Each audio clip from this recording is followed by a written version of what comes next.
Welcome back to Faraday's Juniors channel. Today we are going to continue with our playlist on what? Mathematical analysis, specifically on what? Gamma function, right? Gamma function of x is giving us what? Integral from 0 to infinity of t exponent of x minus 1 e exponent minus 1 t dt. Okay. So we have three t's within the function, right? We have the t here, we have an exponent of t, and then we have what dt. Okay. Now what we should look out for is that anytime we have gamma of x, right? It means that if you look at the exponent of t, it's going to always decrease by a parameter of what? 1. In other words, is what? 1 less than what? The x itself, right? So it means that assuming we have gamma of what? X plus 1. We are going to subtract 1 from it. It means that we are going to get what? T. We are going to get t exponent of what? X. Okay. Very good. So this is the explanation of what? The gamma function. So let's assume we are going to have gamma of what? X plus 1. Then it means that we are going to get 0 exponent what? Infinity. T. It means that wherever we see x, we are going to put what? X plus 1. Which will give us, so x here will be what? X plus 1 minus 1 e exponent of minus t t. Okay. So it means that we are going to get what? X plus 1 to be equal to 0 to infinity. So 1 minus 1 will give us what? 0, which will give us what? T exponent of x e exponent what? Minus t dt. This is what we have. Now, we are going to what? Use what? Integration by part to what? To integrate this and see the results or what will happen at the end. Okay. Now we know the definition of integration by part, right? Which is given by what? Integral of what? U dividing what? U dividing, right? It means that what? We can say that what? U is equal to what? If you are to compare this by this, we can say that what? U is equal to t exponent of x, right? And then that of what? Dividing is given by what? E exponent what? Minus what? T dt. Okay. So the explanation of what? The integration by part is given by u div which is equal to what? U v minus integral of what? V du. Okay. So what's u? We have u here. What's the v? We have what? Div. So we can what? Integrate to get the value of what? V. It means that v will be equal to integral of what we have here. Now don't forget, we say that if you have an integral of let's say 2x, we say that we differentiate what is here. So if you differentiate 2x, you get 2 and divide by the results, right? Similarly, if we integrate what? Minus t, you're going to get minus 1. You can be divided. So this one will give us e exponent minus t all on what? Minus 1. You get it. So which is the same as e exponent what? Minus t minus e exponent minus t. Okay. That is a parameter for what? V. Okay. Now it means that we need to find the v, the u, sorry. So we can say the u is given by, if you have t exponent x, you know that integration says that you should multiply and subtract 1 from this, right? We are going to get x t x minus what? 1 in the function. Okay, so we are going to replace this by wherever we see, whatever we see within the function. So what's the value of u? Here we can say u is the same as what? T exponent of x. What's the value of v? V is given by times e exponent. We have minus here. Minus is here. E exponent of minus t. So we are now with this. So we can integrate it from where? 0 to infinity. So let me write it. 0 to where? 0 to infinity. Sorry, within the main function. Okay. 0 to infinity minus integral of v. What is the value of v? The value of v is the same as what? Minus c exponent minus t times the u. Here the u is equal to, this is the u, is equal to x t x minus 1. Okay. So let me rewrite this one more. So let's evaluate from 0 to infinity, right? So because we have to evaluate from 0, we know that what if you are taking the limit, it's always the higher limit minus the lower limit, right? But because of e exponent minus t, when we take the limit at infinity, everything here goes to 0. everything here goes to zero. Why? Because if you have e exponent minus t and you fix in infinity, realize that this is the same as e over t, okay? And that's the same as e over what? Infinity, which will then go to zero. So it means that everything here will go to zero. You are going to get zero minus, and if you are going to put in the value of zero, so t is here. So if you put zero here, it means that everything here will also go to zero. So I'm going to get zero minus zero. Minus, so we have minus minus, so plus integral of what? X e exponent what? Minus t x minus 1. Okay, so this is what we have. Now let's look at something here. Okay, if we are to compare this to our first function, let's look at the function well. We had t exponent x minus 1 e exponent minus t as what? Gamma of x. Okay, so let's come and check it again. Here we can factor x out, right? We can have x integral of what? T exponent x minus 1 e exponent minus t. Okay, dt. So this was what? Integral of what? Root, or it was actually what? Root of what? X plus 1. This was what we are evaluating. Then we had this, right? So we can say this is the same as what? X. This is the gamma function of what? Root of x, right? So we can say it's the gamma function of what? X. So we can say this is the same as what? X gamma what? X. I hope we are okay. If we look at the definition of what we had at the top, integral of t x minus 1 e exponent minus t dt is the same as what? Gamma of x. So we can say that. So we can clearly say that what? Gamma of x plus 1 is equal to what? X gamma what? X. And this is what we term as what? The recurring.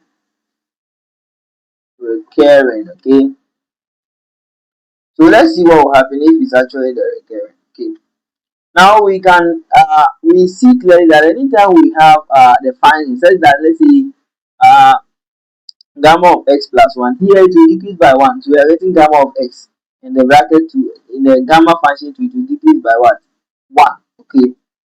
So it means that we can draw some conclusion from there. Okay. So let's see something. It means that gamma of what?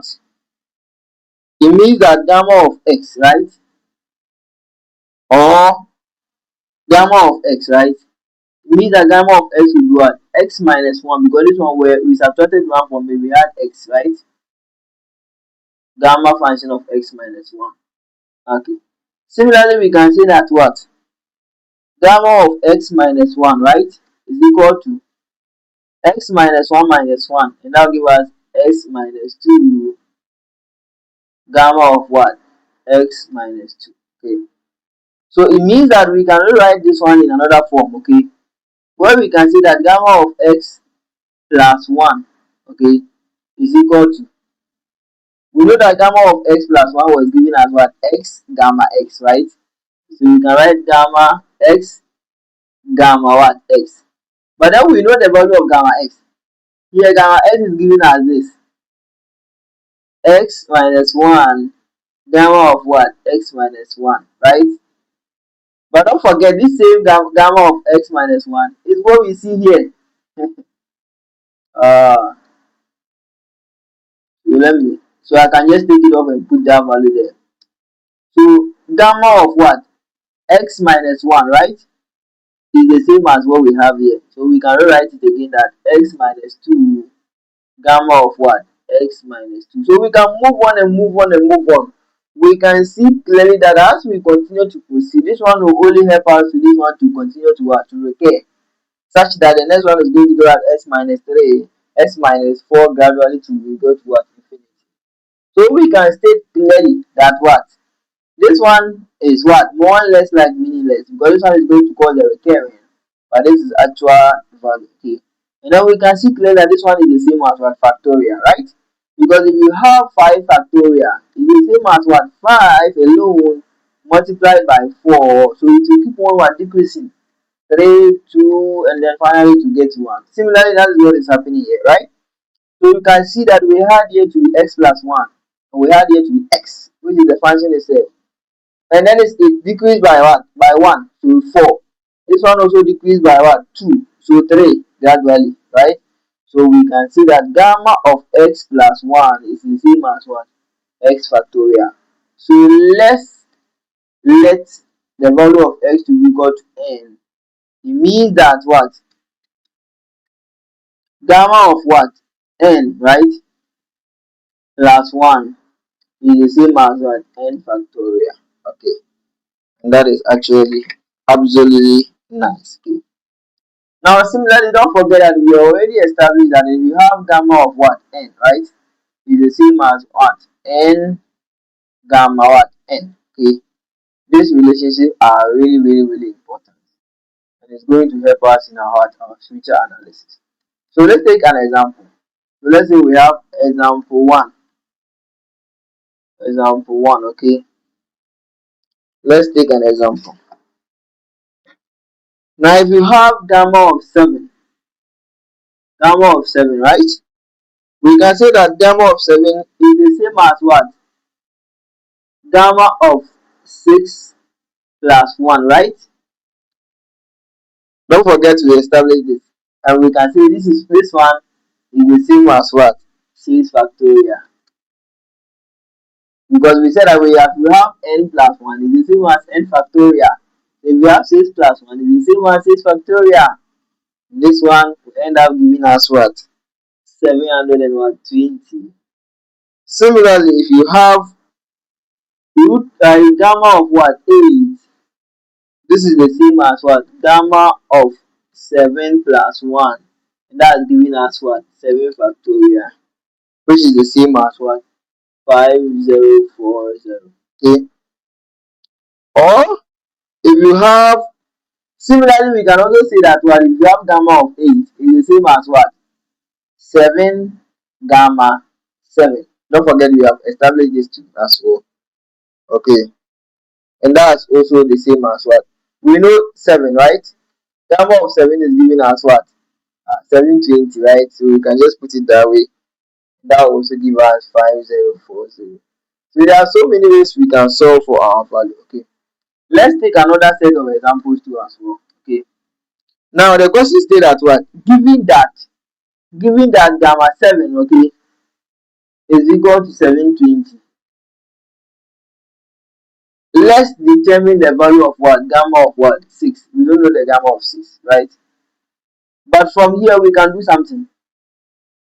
We can say that gamma of 7, right, is the same as what? 6 gamma 6. We have established it. But if you have a value here, you can subtract 1 from it to get here, and then subtract 1 from this one to get this, right?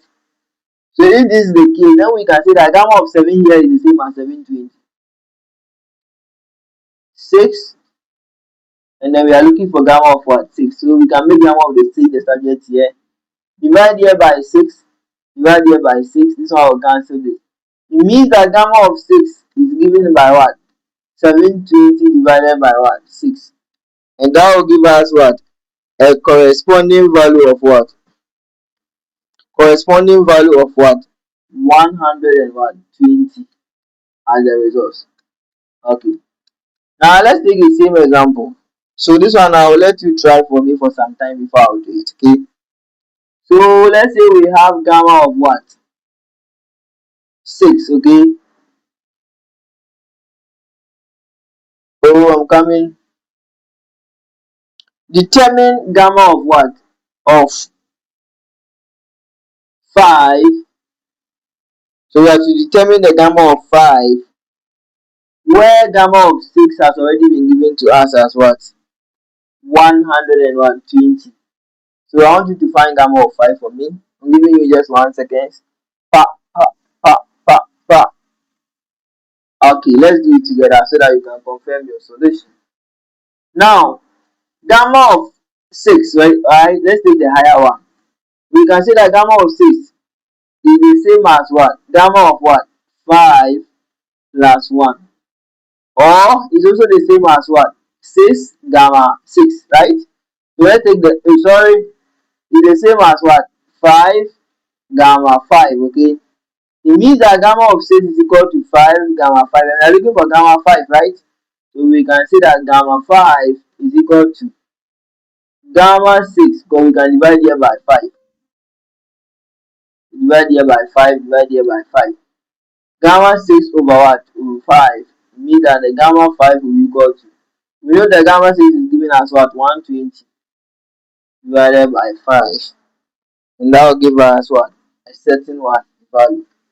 Thank you very much. And then we are going to solve more questions under the gamma.